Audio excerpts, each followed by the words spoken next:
Seconda corsa all'Arcoveggio riservata ai gentleman e è riservata anche a cavalli di 5 e 6 anni non vincitori, cioè vincitori da 8 a 25.000 euro in carriera. La distanza da percorrere sono i 1660 metri, partenza ovviamente dietro l'autostart e andiamo a leggere il campo dei partenti di questo secondo evento del pomeriggio all'Arcoveggio. Col numero 1 abbiamo Falcon Maldone, guidato da Patrick Romano, col 2 Farida Rab, Giorgio Cangiano, col 3 Ferguson, Nicola Del Rosso, con il numero 4 Fipsi Etoile. Fipsi Etoile e Ferguson ovviamente fanno parte della stessa scuderia. E con il numero 5 abbiamo Follow Me Michela Rossi, col 6 Flamingo Aldo Mignano, 7 Helios Chuck SM Andrea Bonacci, con il numero 8 First Wind Kampf Nicoletta Danieli e con il numero 9 Esotica Sì. Helios, Chuck SM, First Wind Kampf e Esotica Sì ovviamente partono nella seconda fila, avendo i numeri dal 7 al 9. L'autostart è partito e ora in bocca la curva per riunire tutti i 9 concorrenti nella maniera più corretta per dare il via a questa seconda corsa.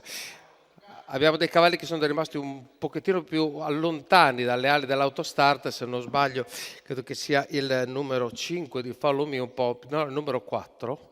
E comunque adesso i cavalli sono perfettamente allineati e la macchina raggiunge la retta delle tribune e sta per staccare con la prevalenza di Ferguson davanti a Fipsi Etoile e alla destra di tutti Flamingo prova ad andare sulle prime posizioni.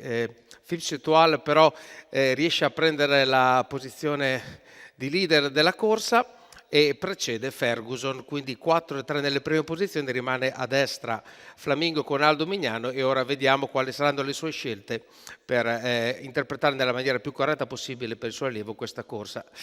Arriviamo alla prima metà, ai primi 400 metri di corsa con sempre Matteo Zaccarini davanti, siamo 29-2 complessivo, quindi c'è stata andatura e Aldo Mignano se l'è dovuta fare all'esterno con il suo Flamingo. Segue sempre Ferguson in seconda posizione e gli altri tutti un po' a rincorrere perché l'andatura è buona per questo tipo di categoria. Quando ci avviciniamo a terminare il primo giro di gara, stiamo per arrivare agli 800 metri, sempre Matteo Zaccherini davanti a tutti e tagliamo gli 800 metri con un parziale di 33 e Aldo Mignano è sempre alla destra e Ferguson continua a seguire.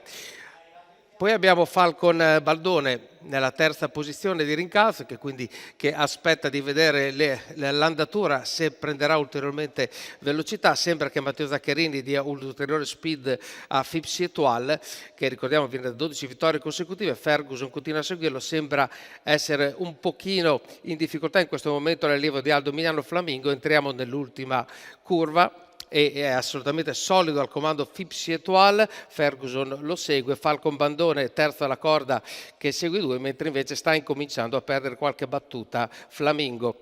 Stiamo per entrare in retta d'arrivo, quindi ultimi 200 metri di corsa, Fipsi Etoile solidissimo al comando, Matteo Zaccherini non gli deve chiedere veramente nulla, arriva Ferguson che lo accompagna dietro Fido Scudiero e al terzo posto con un ottimo finale, First Wind Kampf e Nicoletta Danieli probabilmente riesce a coprire Aldo Mignano con Flamingo. Andiamo a vedere quella che è appunto l'esito per la terza posizione, mentre invece sicuramente vincitore Fipsi Etoile, Matteo Zaccherini per Enrico Fiaschi e Scuderia Limitless al primo posto. Ferguson è secondo con Nicola Del Rosso per la terza posizione.